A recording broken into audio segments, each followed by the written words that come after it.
오늘 체감 110도 이상의 폭염이 지속되면서 보건 전문가들은 주민들에게 더운 날씨 안전하게 지낼 수 있는 방법 등을 소개하며 각별한 주의를 당부했는데요. 기상청은 폭염 경보를 발령한 상태입니다. 시카고 한인교회 설립 100주년을 위한 기념 예배 및 음악회가 내달 10일 울링에 소재한 그레이스 교회에서 열립니다. 일리노이에서도 소매점 절도가 많이 증가하는 가운데 이러한 현상의 주 요인으로 조직범죄의 참여와 함께 불충분한 법 집행이 꼽혔습니다. 새로운 조사에 따르면 올해 미 남부가 가장 저렴하게 주택을 구입할 수 있는 지역으로 선정됐지만 중서부 도시 한 곳도 10위에 이름을 올렸습니다. 개발도상국에서 흔히 유행하는 말라리아가 메릴랜드주에서 발생했는데요. 메릴랜드주에서는 40년 만에 발생한 첫 사례입니다. 오하이오주에서 개학 첫날 학교로 향해 가던 스쿨버스가 부주의하게 운행하는 차량을 피하려다 전복돼 초등학생 1명이 숨지고 최소 23명이 부상했습니다. 중남미 출신의 불법 입국자들이 남부 국경지대에서 성역도시를 표방하는 북부 대도시들로 대거 이송된 가운데 이번에는 새학기를 맞아 이들의 자녀의 취향 문제가 논란이 되고 있습니다. 최근 지구온난화로 인한 각종 기상변화가 잇따르면서 예전에는 볼 수 없었던 모습들이 나타나고 있죠.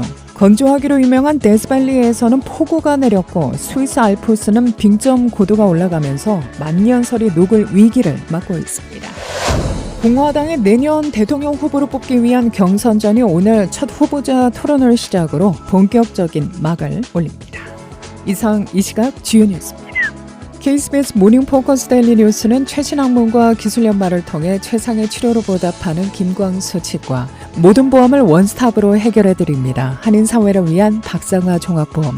시대가 변하고 세월이 흘러도 영신이 추구하는 정신은 변하지 않습니다. 최고의 상품으로 소비자의 행복을 책임지는 영신건강 제공으로 함께합니다.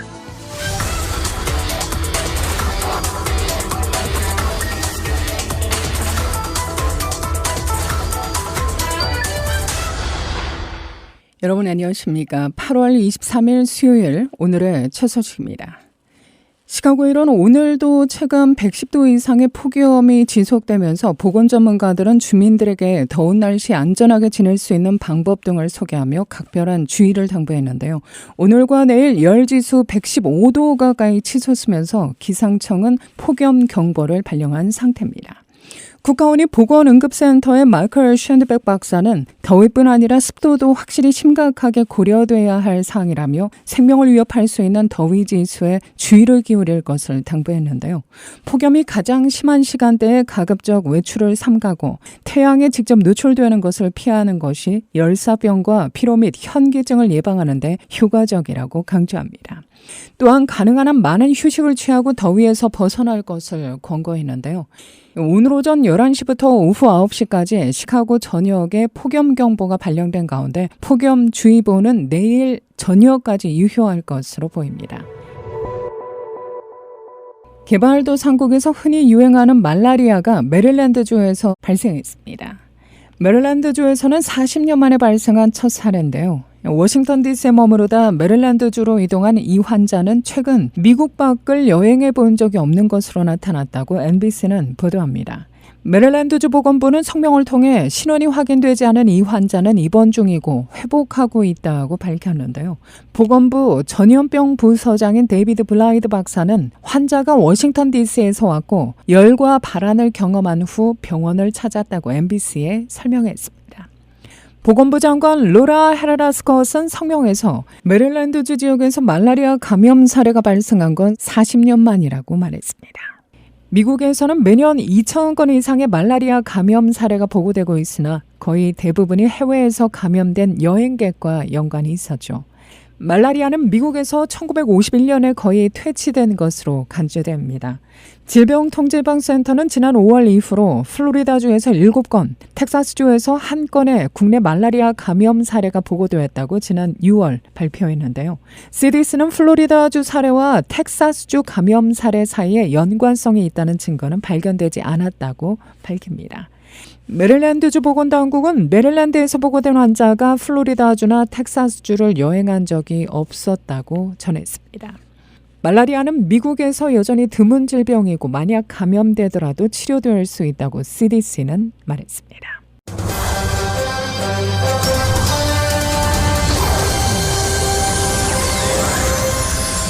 시카고 한인 교계 설립 100주년을 위한 기념 예배 및 음악회가 내달 10일 윌링을 소재한 그레이스 교회에서 열립니다. 시카고 지역 교회협의회 회장 김경수 목사, 부회장 김영문 목사는 어제 KBS를 방문해 올해는 시카고 지역에 한인 교계가 세워진 지 100주년을 기념하는 해라며 100년의 은혜, 100년의 비전이라는 주제로 감사 예배 및 음악회, 역사서 편찬 등 기념 행사와 프로그램들을 진행 중이라고 말했습니다. 김경수 목사입니다. 시카고 한인교회가 세워진 지 100년이 된다는 건 사실 그런 해에 살고 있다는 건 우리에게는 큰 기쁨이고 영광입니다. 그래서 100년 동안 하나님이 베풀으신 은혜는 큽니다. 각 교회들이 그 시대마다 역할이 달랐어요.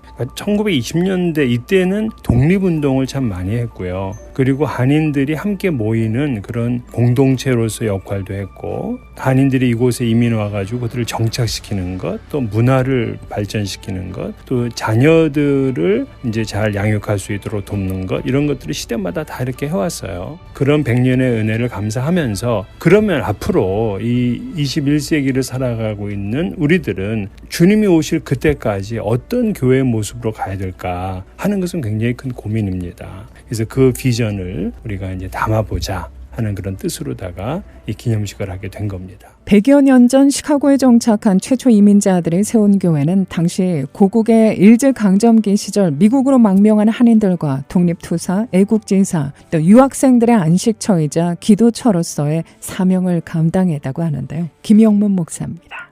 우리 대한민국이 어려운 시기에 일제시대에 정신적 지주 그 역할을 했던 데가 한인교회입니다. 이 한인교회 그 발자취를 보면은 우리 선조들, 우리 선배들이 정말 개척 정신으로 시작할 때 그 눈물들, 말할 수 없는 그 고통들이 있는 것을 우리가 볼 수가 있거든요. 그래서 우리가 그런 아름다운 신앙의 전통을 잘 세워 나가면서 여기 머물러 있는 것이 아니고 우리 100년의 그 비전, 우리 차세대에게 물려주고 연결시켜 줄 수 있는 그런 의미에서 이번에 이 행사가 징검다리 역할을 할 수 있는 이 한 해가 아닌가. 그래서 우리는 이 교계뿐만 아니라 전 세계적으로 한인교회들이 관심을 갖는 그런 행사가 되지 않겠는가. 9월 10일 오후 5시부터 진행될 일부 기념 예배의 메시지는 원로 목사회 회장 이종영 목사가 맡아 말씀을 전합니다.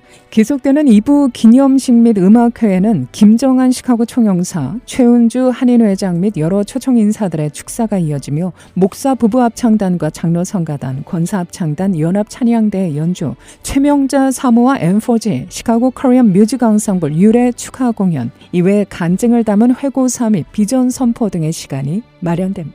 우선 제일 우리가 공을 들였던 거는 뭐냐면 연합하는 것들을 우리가 함께 좀 보여주면 좋겠다. 그래서 이번에 우리 장로 성가단, 권사 합창단, 또 목사 부부 합창단 이렇게 세 기관이 함께 연합해가지고 찬양을 하고 한 지휘자가 그걸 지휘를 하는 그런 시간들을 갖게 됩니다. 찬양 가수 중에 우리 최명재 사모님 이 지역에서 굉장히 많이 도움을 주셨던 분이시죠. 젊은이들이 또 우리에게는 또 신선한 분위기를 만드니까 M4G라고 우리 그 율동으로 찬양하는 그런 팀들을 또 이제 모셨고요. 그리고 한국적인 정서를 좀 담으면 좋겠다 해서 창과 가야금, 피아노를 함께 연주하면서 찬양하는 우리 율이라는 팀이 있습니다. 그리고 특별하게 회고사를 좀 저희들이 해보려고 그래요. 일종의 간증 같은 거, 또 에피소드 같은 것, 그런 것들 좀 나누면서 울고 웃고 그런 시간 가졌으면 좋겠다 싶어요. 한편 김경수 목사의 교협 회장 임기는 오는 12월 둘째 주 화요일 시카고 지역 교계 역사서 편찬 기념 예배를 끝으로 마무리됩니다. 현 부회장으로 활동 중인 김영문 목사가 차기 회장을 맡아 1년간의 임기를 이끌게 되는데요. 교계 100주년 역사서 편찬 예배는 12월 3일 오후 5시 윌링에 소재한 약속의 교회에서 진행됩니다. 김 목사에 따르면 시카고 지역 교회협의회 소속 교회는 약 200여 곳, 100주년 기념행사 외에도 이민사회의 민족교회라는 정체성을 가지고 차세대들을 아우르는 시카고 지역 한인 동포들의 회복을 위한 의미 있는 사역을 지속적으로 추진할 계획이라고 밝혔습니다. 내년은 특별히 이제 희년입니다. 우리 교회협회가요. 정상적으로 회복시키는 해거든요. 지금 아픔을 겪고 있는 교회들이 참 많이 있습니다. 그다음에 교회가 운영하는데도 어려운 교회도 있고요. 서로 분열 속에도 회복, 정말 하나 되고 연합할 수 있는 우리 차세대 젊은이들에게 희망을 줄 수 있는 행사를 좀 저희들이 하려고 하고 있습니다. 여느 연합 모임이 많이 있지만은 이거는 특별한 모임 중에서도 특별하다 싶어요. 저희들 정성과 준비를 했고 또 이번에 오신 분들한테 우리가 특별한 기념품을 드리자 해서 사실 좋은 그런 기념품을 또 준비를 했습니다. 그래서 그것도 우리가 드리고 끝나고 나면 우리 그냥 가는 것이 아니라 우리 한번 리셉션을 잘 해보자 해가지고 음식도 잘 준비하려고 하고 있거든요. 그리고 우리 아이들을 볼 수 있도록 이 차일드 케어도 저희들이 준비할 테니까 젊은 분들도 오시면 대환영입니다. 압축에서 1시간 반 정도 그렇게 행사가 진행이 될 겁니다. 꼭 같이 서로 공감 소통하시고 좋은 시간을 가질 수 있도록 우리 하나님 앞에 영광을 돌렸으면 좋겠습니다. 꼭 오십시오.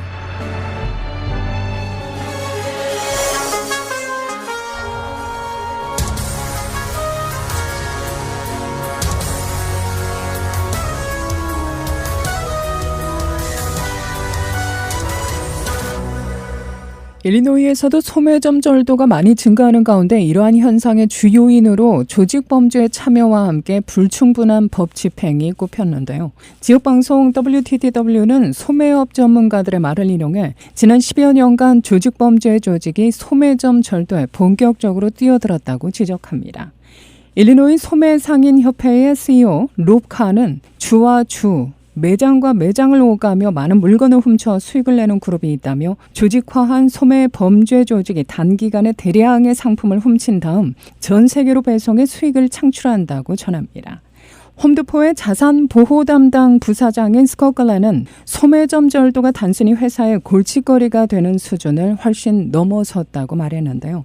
엄정한 법 집행 부재도 문제점으로 지적됩니다. 시카고 경찰청 데이터에 따르면 소매범죄 체포 건수가 급감해 더 주목됩니다. 팬데믹 기간 매장 폐쇄 등 영향이 크지만 팬데믹이 수그러든 지금도 예전 수준을 회복하지 못하고 있다는 건데요. 쿡카운티 검사장 킴 폭스가 중범죄 절도 혐의 기준을 $500에서 $1,000로 인상하려는 움직임도 비판의 대상입니다. 많은 소매업체는 이러한 변화에 대해 부정적입니다. 기준 금액을 높이는 것은 추가 절도를 부추길 것이 명백하다는 것이 이들의 입장입니다.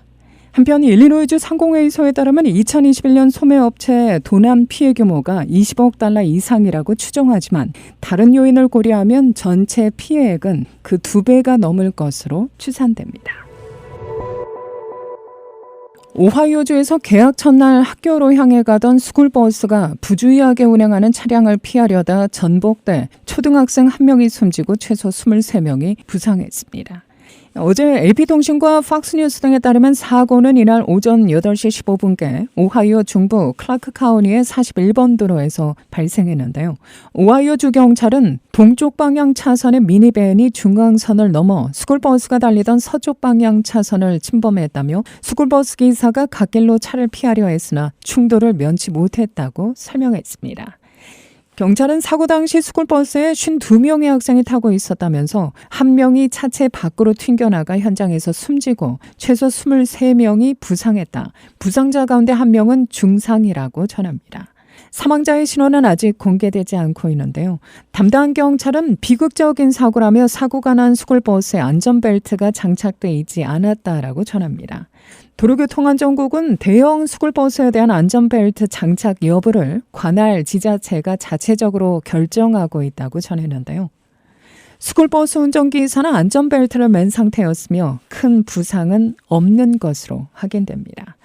경찰은 정확한 사고 원인을 조사 중입니다. 공화당의 내년 대통령 후보를 뽑기 위한 경선전이 오늘 첫 후보자 토론을 시작으로 본격적인 막을 올립니다. 공화당 전국위원회는 어제 에서 허친슨 전 아칸소주 지사가 마지막으로 토론자 자격을 확보해 모두 8명의 후보가 첫 토론에 참여한다고 발표했는데요. RNC 공화당 전국위원회는 여론조사 지지율 1% 이상, 후원자 4만 명 이상을 확보한 후보에 한해 토론 참여 자격을 부여하죠. 보수단체인 팍스뉴스가 중계하는 이번 토론회는 각종 경선 후보 여론조사에서 압도적인 1위의 지지율을 보이며 독주하고 있는 도널드 트럼프 전 대통령은 불참합니다. 트럼프 전 대통령은 대신 팍스뉴스에서 쫓겨난 유명 진행자 터커 칼슨과 사전 녹화한 인터뷰를 토론 시간에 맞춰 인터넷으로 공개할 예정입니다. 최근 지구온난화로 인한 각종 기상변화가 잇따르면서 예전에는 볼 수 없었던 모습이 나타나고 있죠. 건조하기로 유명한 데스밸리에는 폭우가 내렸고 스위스 알프스는 빙점 고도가 올라가면서 만년설이 녹을 위기를 맞고 있는데요. 서남부를 깡탄 열대성 폭풍 힐러리가 내륙 지역에도 폭우를 몰고 오면서 사막으로 유명한 데스밸리에 역사상 최대 강수량 기록을 남겼죠. 기상청은 데스밸리 관측 지점인 퍼리스 크릭의 강수량이 하루 동안 559mm로 측정됐다고 밝힙니다. 데스밸리의 평균 연간 강수량은 569mm로 하루 동안 1년치 비가 한꺼번에 내린 셈인데요. 이처럼 사막 지역에 기록적인 폭우가 내리면서 공원관리소는 데스밸리가 홍수로 위험한 상태라며 공원을 전면 폐쇄, 400명의 여행객들이 대피소로 이동하는 소동도 벌어졌습니다. 이런 기후변화는 유럽의 스위스에서도 뚜렷이 나타나고 있는데요. 기온이 섭씨 0도 이하로 내려가는 상공의 높이를 뜻하는 빙점 고도가 계속 기록을 경신하고 있죠. 기존 빙점 고도 기록은 지난해 7월 25일 기록된 5,184m입니다. 이 기록 역시 1995년 7월 20일에 관측됐던 종전 기록인 5,117m를 27년 만에 깬 겁니다. 올해의 기록은 지난해보다도 115m나 고도가 올랐습니다. 중남미 출신의 불법 입국자들이 미 남부 국경지대에서 성역도시를 표방하는 북부 대도시들로 대거 이송된 가운데 이번에는 새학기를 맞아 이들의 자녀의 취향 문제가 논란이 되고 있는데요. 일부 불법 입국자들의 자녀들이 등교를 거부당하거나 학교 측으로부터 학업을 위한 충분한 지원을 받지 못했다고 불만을 제기하면서입니다. 어제 시카고 주요 언론 보도에 따르면 현재 시카고 경찰서를 임시거처 삼아 생활하고 있는 중남미 출신의 불법 입국자 자녀 10여 명이 시카고 공립학교 개학일인 전날 학교 측으로부터 등교를 거부당했다고 주장을 제기해 당국이 해명에 나선 겁니다. 시카고 3지구 경찰서에서 생활하는 베네수엘라인 조니 세스파테스는 통역 자원봉사자에게 아들 헤슬러와 딸 헤슬리가 부푼 기대를 안고 경찰서 인근 에메틸 초등학교로 향했으나 입실이 거부됐다며 학교의 스페인어 구사자가 충분치 않아 제대로 된 도움을 받지 못했다고 토로했습니다. 이들은 우리가 이곳으로 온 주요 목적 중에 하나는 아이들의 교육이라고 강조했는데요. 같은 경찰서에서는 2명의 고등학생은 이날 인근 에밀 허쉬 고등학교에 등교를 했으나 언어 지원을 받을 수 없었다며 학교 측은 스페인어로 구사하는 교사들이 도움을 줄 거라고 약속했으나 실제로는 구글 번역기에 의존해 하루를 보냈다고 말합니다. 시카고 선타임스는 시카고 교육청 자료를 인용해 틸 초등학교의 경우 학생 인구가 흑인 96%, 히스패닉의 3%로 구성되어 있어 영어가 모국어가 아닌 학생들을 위한 별도 수업은 없다고 전했는데요. 이에 대해 CPS는 성명을 내고 틸 초등학교의 경우 일부 학생이 학교가 제공한 최신 등록 서류가 아닌 오래된 양식을 갖고 와서 입학 절차가 지연된 것이라고 해명했습니다. 이어 해당 학교장이 학생 정보를 직접 얻기 위해 학부모들을 만나려 했으나 이들이 금세 떠나버렸다며 등록을 원하는 학생들의 이름, 전화번호, 이메일 주소 등을 확보하고 스페인어로 된 등록 서류를 전달했다고 밝혔습니다. 오늘도 시카고 이론 폭염은 계속됩니다. 오늘 예상되는 낮 최고 기온 99도, 목요일엔 내일은 한낮 100도까지 오르면서 체감 온도는 115도에 달할 것으로 전망되고 있는데요. 밤 기온은 70도대로 유지할 것으로 보입니다. 이 무더위는 금요일부터 서서히 풀리기 시작하겠는데요. 주말 70도대의 쾌적한 날씨 현재 기대됩니다. 이 시각 기온은 84도, 습도는 91%, 바람은 남서풍이 6마일의 속도로 불고 있습니다. 이상으로 데일리 뉴스를 마칩니다. 진행의 김수현이었습니다. 오늘도 하나님의 큰 위로와 축복이 함께하기를 소망합니다.